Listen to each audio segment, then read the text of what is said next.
귀한 찬양 하나님께서 기뻐 받으시고 또 우리 모두 은혜인 줄 믿습니다. 우리가 은혜를 받은 대로 찬양의 가사처럼 신랑 되신 우리 주님 오실 때를 잘 준비하는,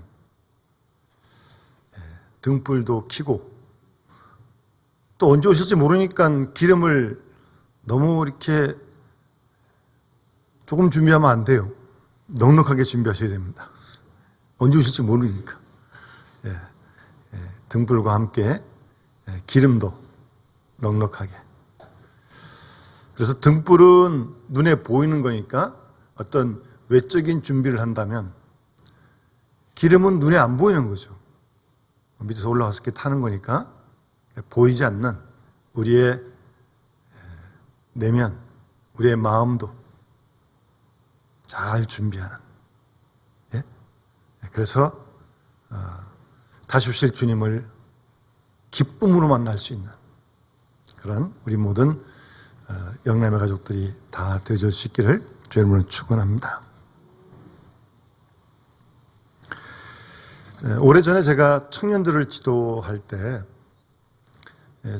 청년들과 함께 이제 토요 집회를 하면서 신앙적인 여러 가지 고민과 갈등, 그런 내용들을 한번 서로 이야기할 수 있는 그런 기회를 가진 적이 있습니다.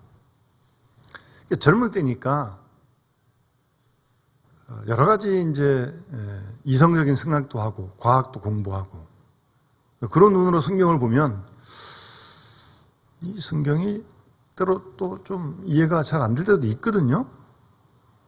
하여튼 그런 내용들을 이제 솔직히 다 이제 얘기하는 그런 시간이 있었습니다.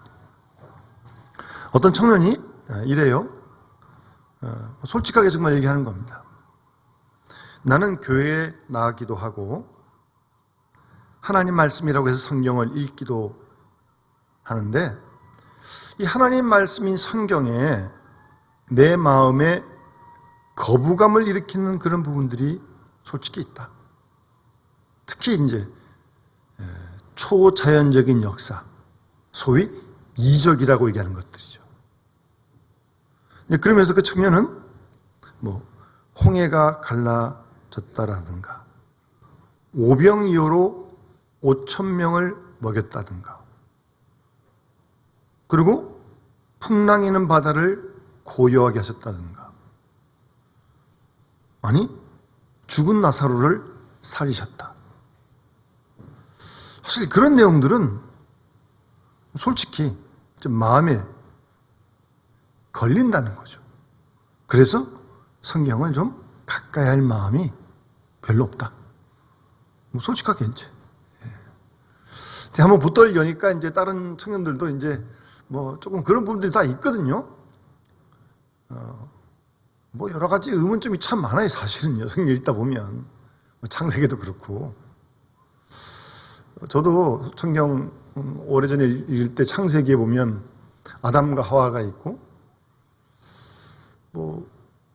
아들들이 나오는데 누구랑 결혼을 해요? 그럼 어디에 누구와 결혼을 한 건가? 성경에 설명이 잘 없어요. 어쨌든. 그런 내용들을 읽으면서 아담 가족 외에 또 누가 있었는지 그런 호기심 가지고 생각을 한 적도 있었는데 하여튼 그러니까 한 청년이 그런 얘기를 하니까 이제 이런저런 얘기들이 이제 열이 많이 나왔어요.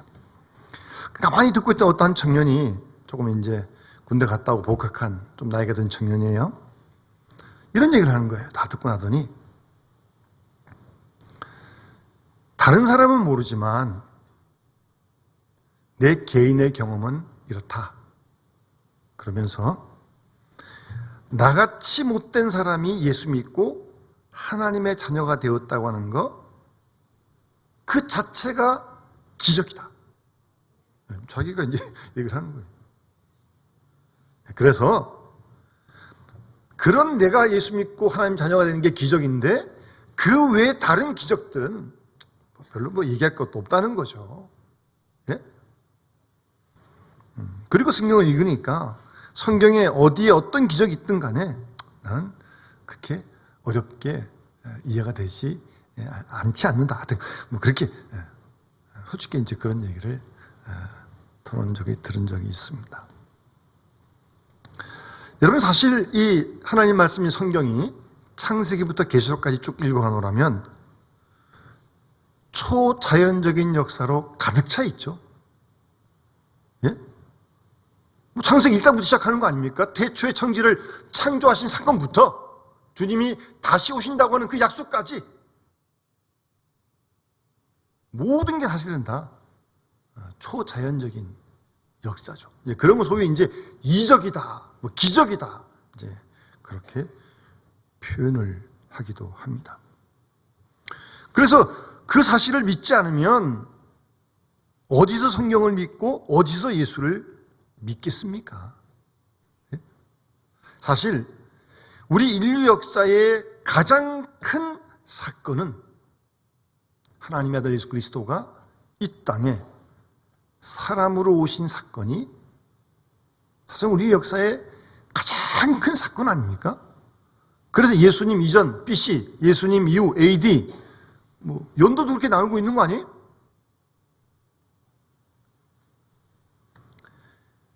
제일 놀라운 기적은 하나님 말씀이 육신이 되어 우리 가운데 거하신다고 하는 바로 그것이 기적이고요.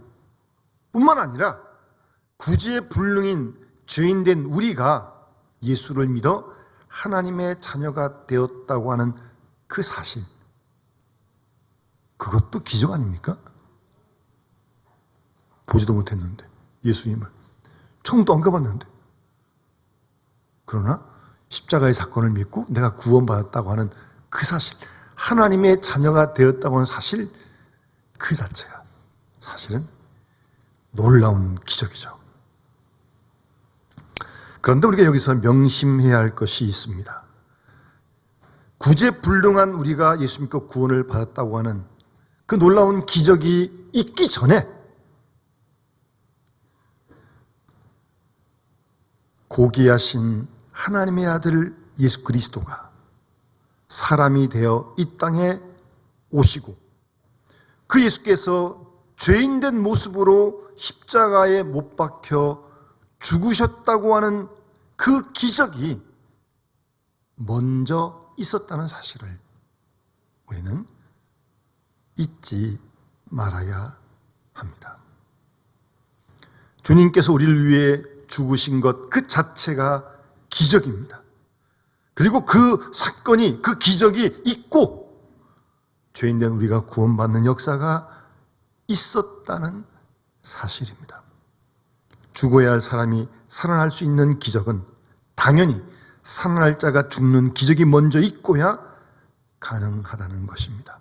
이것이 성경의 주제요, 성경의 중심 진리입니다.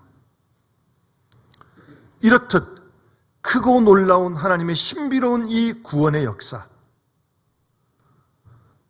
그 역사와 우리 인간이 함께 만나는 아주 극적인 사건이 바로 오늘 이 본문에 나오는 천사 가브리엘이 예수님 어머니 마리아를 방문한 사건입니다. 그래서 오늘 이 본문 말씀은 성경 전체를 함축할 만한 그런 진리의 핵심을 담고 있는 그런 말씀입니다. 본문은 하나님이 어떤 분이신지, 그리고 우리는 어떤 사람인지, 하나님께서 무슨 역사를 이루셨는지, 우리는 거기에 어떻게 응답하고 있는지, 더 나아가 구원의 길은 어디에 있는지를 아주 자세하게, 상세하게 말씀하고 있는 본문입니다. 오늘 이 본문의 큰 사건을 통해서 하나님의 은혜를 우리에게 말씀해 주고 있습니다. 주님께서 이 세상에 오셨다는 그 자체가 은혜의 사건이라고 오늘 본문은 우리에게 말씀하고 있는 것입니다. 그래서 오늘 본문을 보시면 그 천사 가브리엘이 마리아를 찾아와서 인사할 때도 28절에 은혜를 받은 자여, 그렇게 인사를 하고 평안할지어다, 샬롬, 그 말이죠.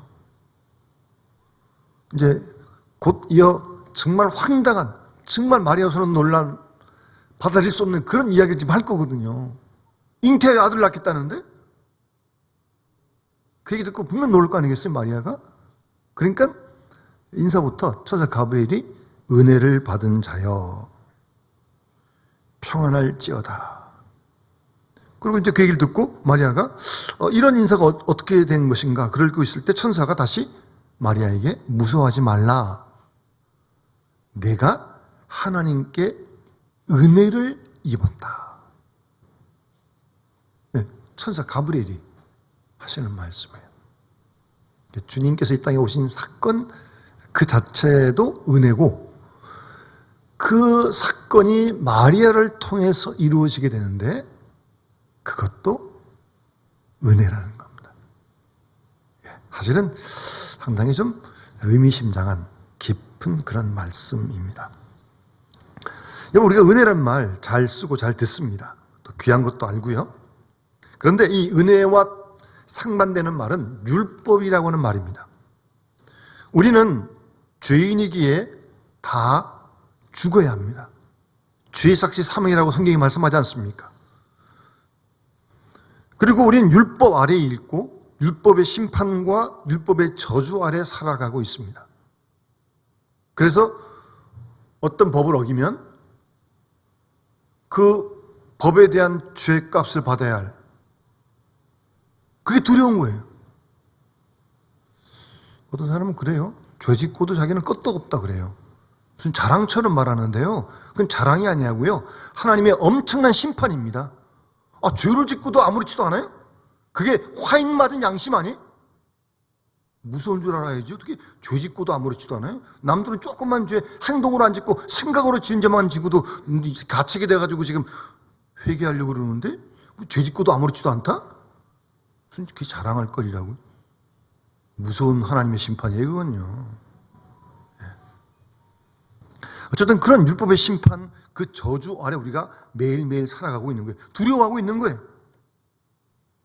그런데 이런 율법적인 관계에서 벗어나서 은혜의 관계로 그 관계를 바꾸어주는 구원의 역사가 예수 그리스도로 말미암아 우리에게 주어졌다는 겁니다. 우리 예수를 믿음으로 말미암아 구원을 받았습니다. 이제 율법의 관계에서 은혜의 관계로 지금 들어와 있는 거죠. 그러니까 율법의 관계에 있으면 계속 두렵고, 죄지면 벌 받을까 봐 두렵고, 잘못하면 감 걸리고 아프고 다 무슨 형벌인 것처럼 생각하고, 또 그런 형벌 올까 봐 두려워하고 있고, 그 율법 아래 사는 모습이죠.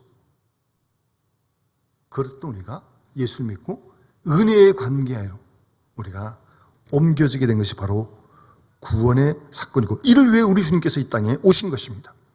우리는 다 죄인입니다. 과거도 현재도 미래도 영원히 구원받을 수 없는 죄인입니다. 그러한 죄인이 구원받는 사건이 있다면 그게 은혜죠. 여러분, 시험 봐서 구원받았습니까? 선행을 해서 구원받았어요? 공로를 쌓아서 구원받았어요? 아니요. 전적으로 예수를 믿음으로 우리가 구원을 받았어요. 그래서 그게 은혜라는 말씀입니다. 그래서 사랑이나 은혜나 비슷한 말이지만 조금 따져서 해석을 한다면, 자격이 있어 받는 사람, 그걸 사랑이라 그런다면, 자격이 없어 받을 자격이 없는데 사랑을 받는다면 그것이 은혜가 되는 거죠. 그래서 사랑과 은혜 비슷한 의미지만 조금 그 의미가 다르다. 그렇게 아주 전혀 부적격한 그런 가운데 우리가 사랑을 받고 있기 때문에 그것이 은혜인 것입니다. 주님께서는 우리를 구원하시기 위해, 그 놀라운 역사를 이루시기 위해 이 땅에 오셨습니다. 주님이 이 땅에 오신 그 자체가 은혜의 사건이라는 거죠. 왜요? 그 주님을 믿으면 우리가 구원받았으니까.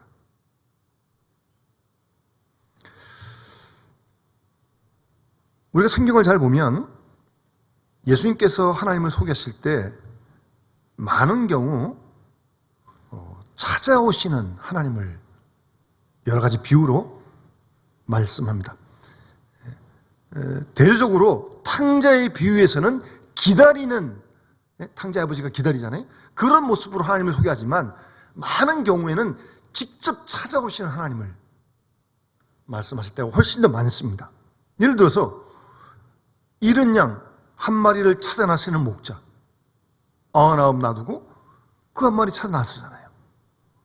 또 누가복음에 잃어버린 동전을 찾기 위해서 등불을 켜고 온 방을 다 뒤지는 그런 비유. 다 끝까지 찾아오시는 하나님의 모습을 우리에게 말씀해 주시는데, 찾아오시는 하나님의 모습이 결정적으로 나타난 사건이 성탄의 사건입니다. 구약시대 예언자도 보냈는데 이 예언자의 말씀을 듣고 돌아오라고 말씀하셨는데 안 돌아오잖아요. 그래서 하나님이신 예수님이 직접 사람의 몸을 입고 이 땅에 성육신 하시게 된 것입니다. 찾아오시는 하나님의 아주 결정적인 그런 모습이 바로 예수 그리스도의 성탄의 사건이라는 것을 우리는 기억해야 합니다.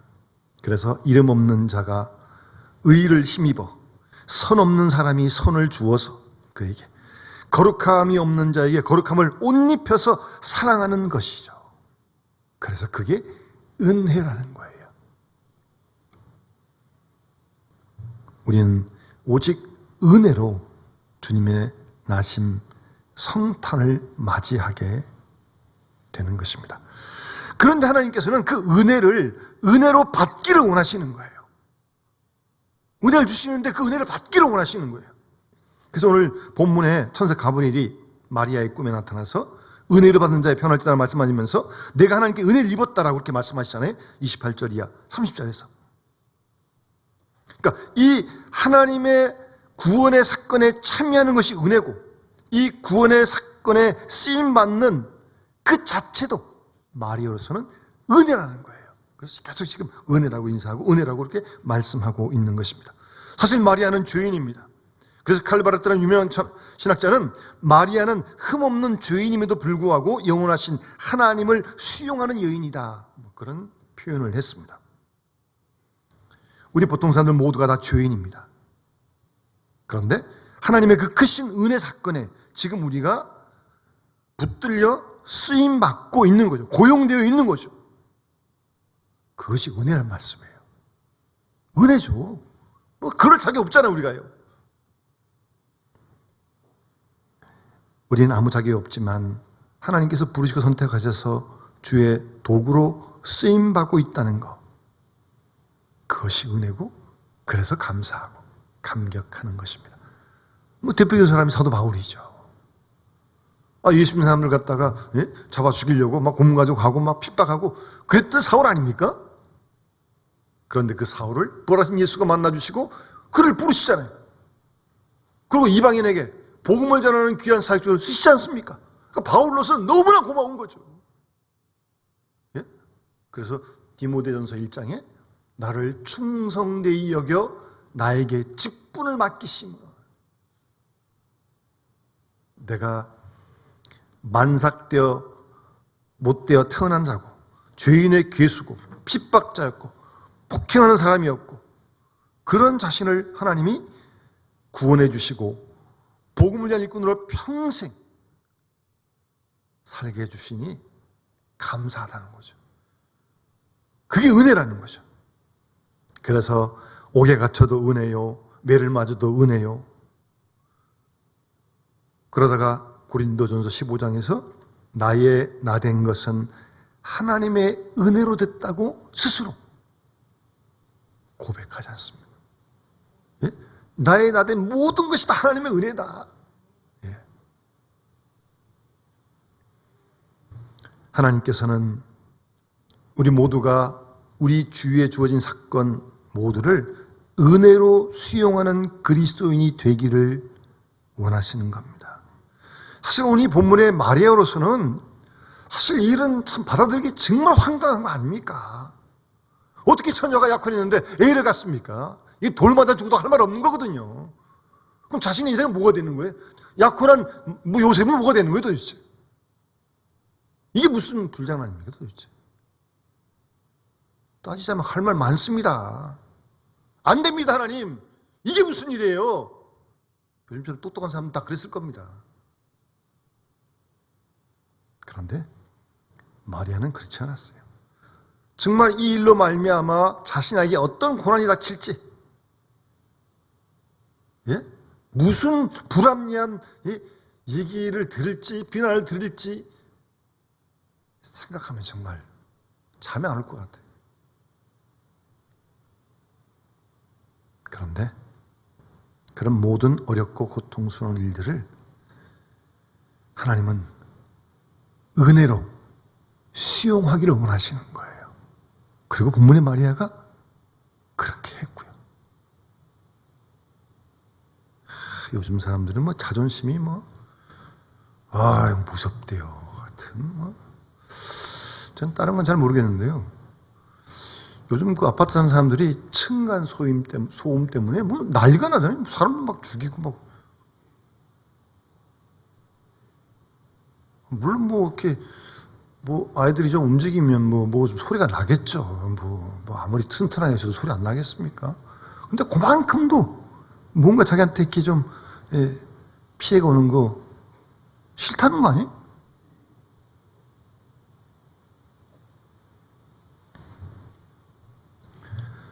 여러분, 오늘 본문 말씀은 마리아가 하나님의 은혜 사건을 은혜로 수용하기 위해서 정말 크고 놀라운 믿음이 있어야 함을 사실 우리에게 말씀해 주고 있는 겁니다.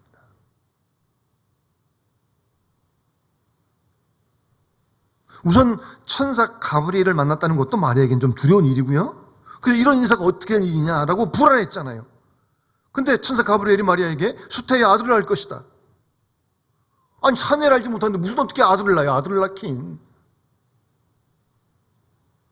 이성적으로는 전혀 납득이 되지 않는, 있을 수 없는 일이죠. 그때 천사 가브리엘이 지극히 높으신 이의 능력이 너를 덮을 것인데 대저 하나님의 모든 말씀은 등치 못하심이 없다. 하나님께서는 마리아가 하나님의 뜻을 이루는 이 일을 정말 납득이 안 되지만 온전히 받아들이기를 원하셨던 것이죠. 놀라운 것은 마리아가 정말 근데 받아들여요. 믿음으로 받아들여요. 생각해보면 정말 이건 깜깜한 일이고 이건 있을 수도 없는 일이고 좀 안 되는 일이죠 도저히. 그러나 마리아가 수용합니다. 그게 믿음이에요. 그게 하나님의 뜻하신 대로 그 말씀을 온전히 믿습니다. 믿어요. 그래서 이 모든 일들을 믿음으로 받아들이고 이 내용을 수용하게 되는 것입니다. 지극히 높으신 능력이 너를 덮을 것인데 하나님의 모든 말씀은 능치 못하심이 없다라는 그 말씀을 그대로 마리아가 수용하는 겁니다. 마리아도 사람인데 생각이 없겠어요? 정말 어렵지 않았겠습니까? 약혼인데 무슨 애를 어떻게 가져요? 이성의 판단으로 경험으로 도저히 납득이 안 되는. 그리고 이렇게 되면 이 복잡한 일들이 한두 가지 아니에요 지금 이게. 예? 자신도 그렇고 요셉도 그렇고 뭐가 되는 거예요 도대체? 그 당시는 여인이 아이 아빠를 밝힐 수 없는 애를 낳으면 그건 바로 창녀고요. 돌 맞아 죽어도 할 말 없습니다. 그런 시대라니까요.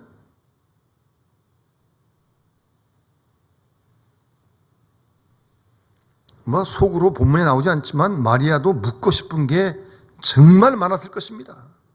안 그렇겠냐고요. 내가 산 알지 못하는데 이 어쩌입니까? 그 정도로 물었지만 이거 말고도 생각이 막 복잡했을 것입니다. 그런데 마리아는 더 이상 묻지 않습니다. 다만 하나님의 능력을 믿고 하나님의 뜻대로 이루어질 것이라는 사실을 수용합니다. 받아들입니다. 그게 믿음이 있는 거죠. 무슨 믿음이 예? 그리고 그 사실을 은혜로 받아들이는 거예요. 정말 감당할 수 없는데 자기는. 그래서 마리아의 믿음이 대단한 것입니다. 마리아는 이 일로 말미암아 앞으로 다가올 어떤 불이익도 감수하겠다고 하는 그런 다짐이에요. 지금도 지금이지만 앞으로 벌어질 사건, 무슨 일이 벌어질지. 사실 인간적으로 보면 예수 그리스도가 마리아의 아들인데 십자가에서 아들이 못 박혀 죽는 그 장면을 목격하지 않습니까? 나중에 그런 고통까지 마리아는 경험하게 되는 것입니다. 그렇지만 이 모든 것을 은혜로 받고 은혜로 믿었던 것입니다. 대단한 믿음이죠. 신심이 아주 깊어요.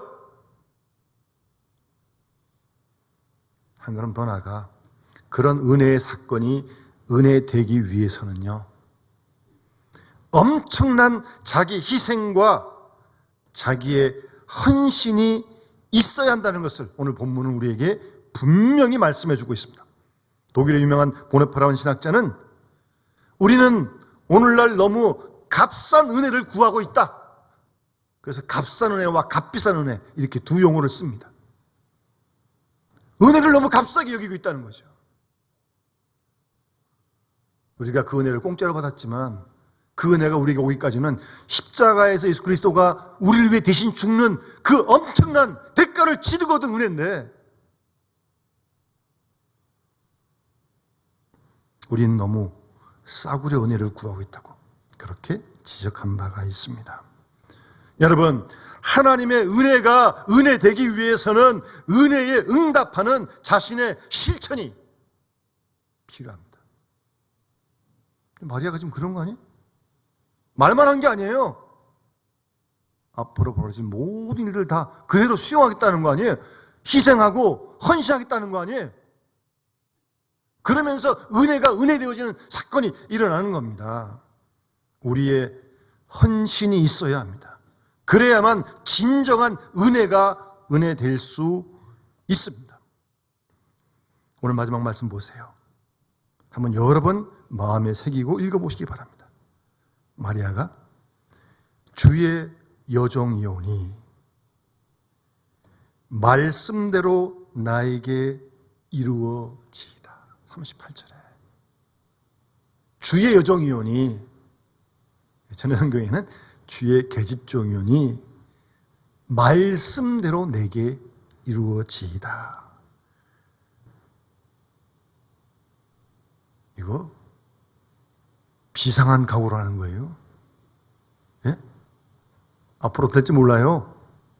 무슨 봉변을 당할는지 몰라요. 그러나 말씀대로, 하나님의 말씀대로 내게 이루어지이다.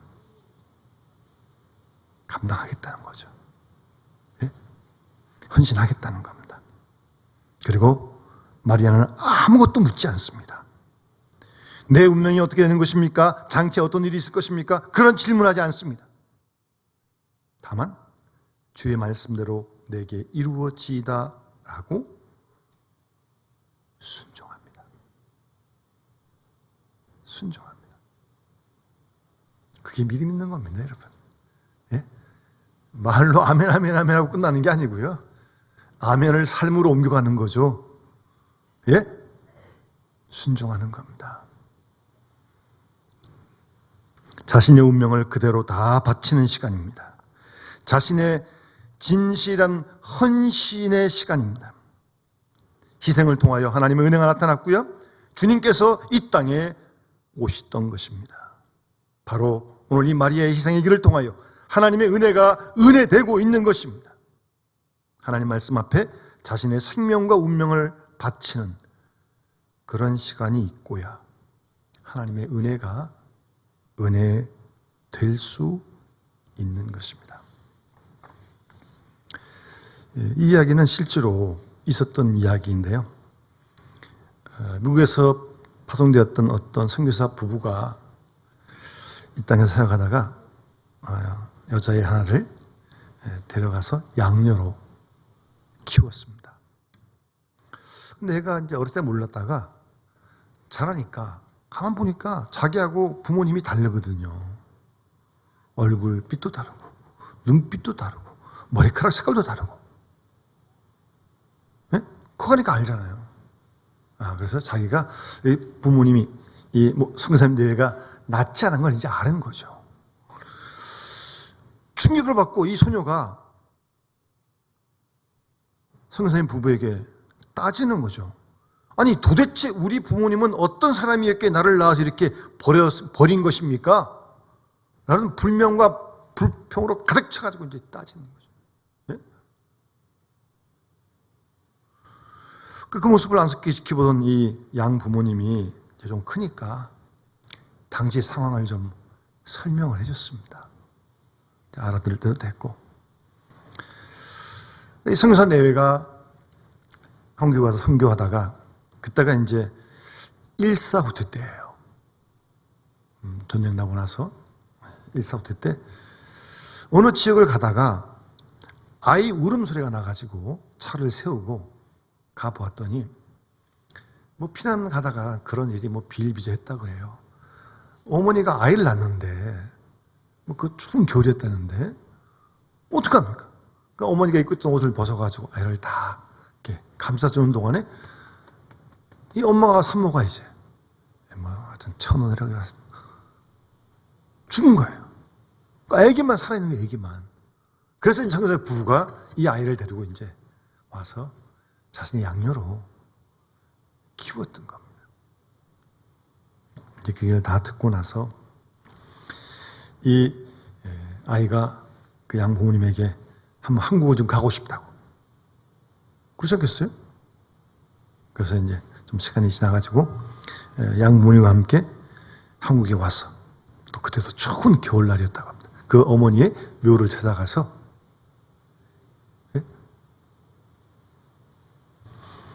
눈 높인 그 무덤 앞에 이 아이가 자신의 옷을 벗어가지고 그 어머니의 무덤에 하나하나 이렇게 덮어 주었다고 합니다. 그러면서 어머니 그날 얼마나 추우셨습니까? 그렇게 그 아이가 울면서 말을 했다고 합니다. 여러분, 한 생명이 산다고 하는 거요. 한 생명이 구원받는다고 하는 거 그렇게 쉽게 싼값스러워지는 거 아닙니다. 예? 그렇게 싼값스러워지지 않다니까요. 한 죄인의 구원이 어떻게 그렇게 쉽게 이루어지겠냐고요. 엄청난 우리 하나님의 희생이 있었기에 그 구원의 역사가 가능했던 것이고 엄청난 우리 주님의 십자가의 희생이 있었기에 지금 우리가 여기 이렇게 예배할 수 있는 것입니다. 이것이 기적 아닙니까? 우리는 우리 주님께서 이 땅에 오신 기적 속에 우리의 생애의 기적이 있다는 것을 한시도 잊지 말아야죠. 예수 그리스도의 성탄 사건, 최대의 기적이요 최대의 은혜의 사건입니다. 그리고 큰 기쁨의 사건이고요. 그런데 이에 앞서 오늘 본문에 마리아의 자기 희생과 헌신이 있었다는 것, 그리고 이 일이 가능했다는 것, 우리가 잊지 말아야 합니다. 주의 여정이오니 말씀대로 내게 이루어지이다. 예. 어떤 일이 있든 어떤 희생이든 그냥 주의 말씀만 이루어지기를. 그렇게 하나님께 자신을 바친 순간 은혜가 은혜 되어지는 것입니다. 그리고 그 은혜 안에서 새로운 구원의 창조의 역사가 일어나게 된 것입니다. 바로 이것이 은혜를 받은 자의 모습이고 은혜를 받은 자의 삶입니다. 오늘 우리가 우리 성탄을 앞두고 주님의 오심을 기다리고 더 나아가 주님의 재림을 기다리는 그런 마음으로 앞으로 4주를 보내게 될 텐데 오늘 본문의 말씀을 다시 한번 마음에 깊이 새기면서 우리 모두 다시 한번 우리에게 귀한 구원의 은혜를 주신 주님께 감사하면서 우리도 마리아처럼 은혜 받은 사람답게 우리 주의 생명들을 살려갈 수 있는 그 일에 쓰임 받을 수 있도록 같이 함께 기도하는 우리 대강절 전기가 되어 주시기를 바랍니다. 우리 찬송가 425장 찬양 부르면서 봉헌하도록 하겠습니다.